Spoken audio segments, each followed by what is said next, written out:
The jump from the original Varla Eagle One to the 2.0 version was significant, bringing the scooter up to modern standards and giving Varla a unique in-house design that no other brand had. It also kept the price very similar to the original model, making it an obvious choice over the previous version. The latest jump from version 2 to the version 3 Eagle One is much more subtle, taking a great scooter and adding or upgrading a few key components and giving the scooter more power and battery life.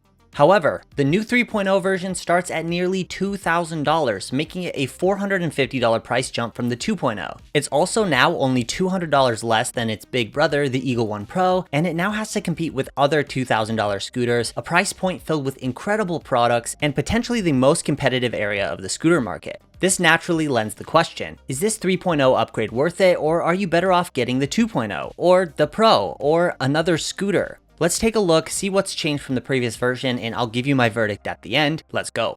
Let's start with what hasn't changed. There's no drastic shift in design, using the same frame, stem lock mechanism, handlebar, wheel size, and tires from the previous generation. This is a great place to start because this design is extremely solid. You're not going to get any stem or body flex, and it'll handle just about any abuse you throw at it.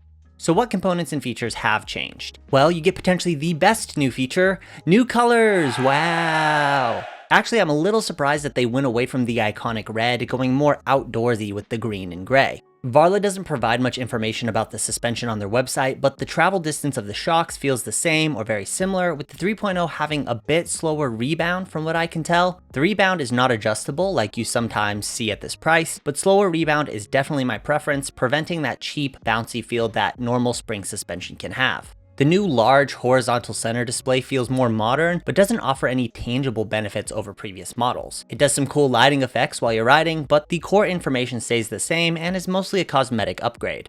They've kept the horizontal thumb throttle design, but have gone for a shorter lever on this version. This one is a bit puzzling to me, as you most often see this style on slower scooters that require less precision when controlling speed. The style on the previous version is one of my favorite throttle designs on the market and allows for a ton of control over power with lots of travel distance that allows for subtle changes. That's why you see many of the fastest scooters using that design. However, this design is less likely to get bumped or broken when the scooter is folded, and generally it's been totally fine in my testing, so it's not the end of the world.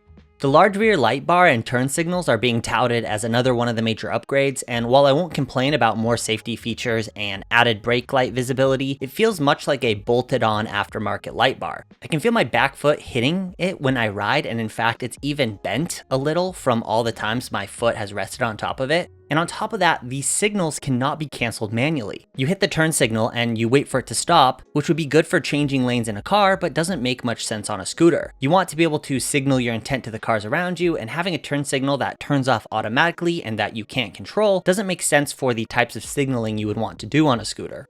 So far, the changes are almost meaningless, or in some cases actively negative, and I have yet to see where that extra $450 is going. But now let's get to the performance changes, where we might finally see why the $2,000 price tag is justified. Let's start with the battery. This one is a big one and is the biggest change and probably 90% of the reason why the price went up so much. The V2 had a battery size of 20.8 amp hours, and the V3 jumps to 26 amp hours, which is on par or even a little above other $2,000 scooters. With the V2 in the highest riding mode, I got exactly 20 miles of range, and the V3 jumps up to 25 miles of minimum range. If the battery size was a hangup for you with the previous version, then the version 3 might make sense. You also get LG batteries, which people will tell you are better than generic cells, though I don't know if I'm convinced of that, but that's a different topic. So if you want name brand batteries, then the V3 has those.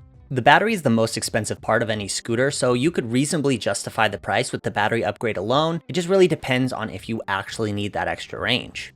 You also get upgraded brakes, going from standard Zoom hydraulic disc brakes to Nut brand hydraulic disc brakes. Nut are some of the best brands you can get standard on electric scooters, so this is definitely an upgrade.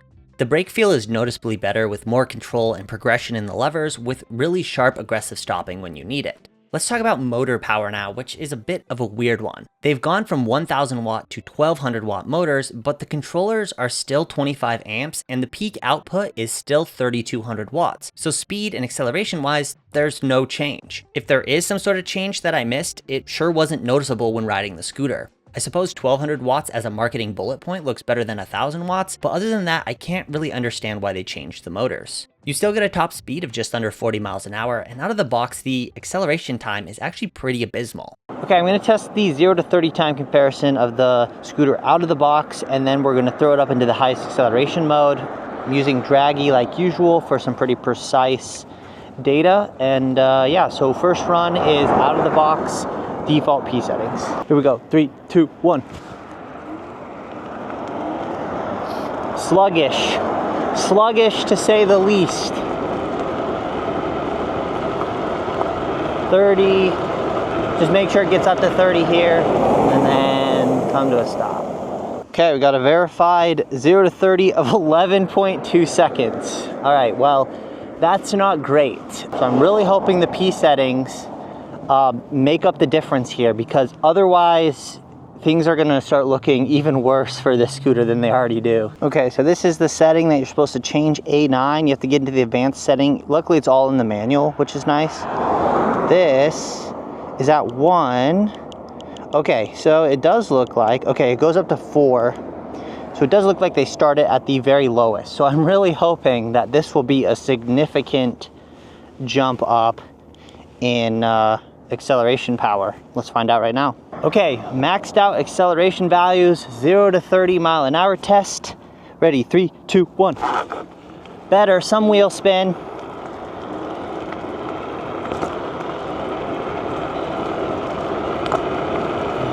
Man, better, but not significantly better. It got to 30, maybe 20 feet sooner. Okay, so it shaved a second off. That's really, really sad. The Max Fun and the Varla, or the Nami Klima, which is the exact same price as this scooter, with a similar battery size, is getting to 30 miles an hour in half the time that this scooter is. Okay, one last go for this thing. This is in the highest acceleration setting. There was a speed setting that was only set to 80 instead of the max of 100. We'll see if that changes anything, but I doubt it. Ready, 3, 2, 1.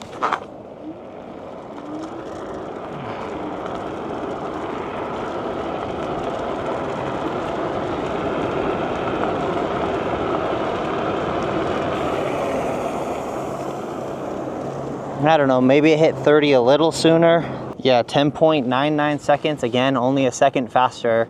And that's with maxed out speed and acceleration settings. But let's talk about why this is an issue. Because it's easy to say like, oh, well, acceleration doesn't matter. And in a lot of cases it doesn't, right? I also think that top speed doesn't really matter, right? The quality of the product you're using is always going to take precedence over having the absolute fastest scooter or the fastest accelerating scooter.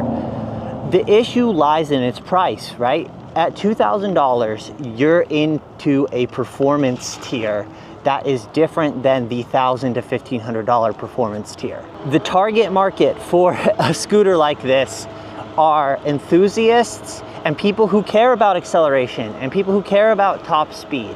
And while quality should always be first, when there's such a huge gulf in performance between this scooter and the scooters it's competing against, at that price point, at $2,000, it's not offering anything exceptional. It's not offering anything special over the other brands. And in fact, some of the other brands just have straight up better components and have better thought out features and things that benefit the rider. That's not to say that this scooter isn't fast and fun. The majority of people, especially if this is your first scooter, which Varla seems to target a lot, if this is your first scooter, you're gonna ride this and you're go, wow, this is a fast scooter. And it is, and it absolutely is. And I think you could get away with this at that $1,500 price point where they've been selling this for so long, because at that $1,500 price point, it's actually a pretty decent value. It might be, you know, on par or maybe still even a little slower up to 30 miles an hour, but there's not the gulf that there is once you hit the $2,000 mark. So some of these changes are good, and the scooter does have an extra layer of polish on it, but let's answer the question, should you get the Eagle One 3.0? Well, unless you're really considering the Eagle One 2.0 and you want the extra battery, probably not. Even then, if you do want more battery, you're probably better off getting the Eagle One Pro. It's only $200 more than the Eagle One 3.0, has bigger wheels, a larger battery, faster acceleration, and a higher top speed. The Eagle One 2.0 I still think is a great deal, and in my opinion is one of the better scooters at the price. And take it from me, you're not going to miss the extra features that the V3 has. The V2 still has a great display, it has a better throttle, offers the same acceleration and top speed, and looks almost identical. For a deep dive into the components and features of the V2, and by extension the V3, check out my full review, which I'll link down below in the description.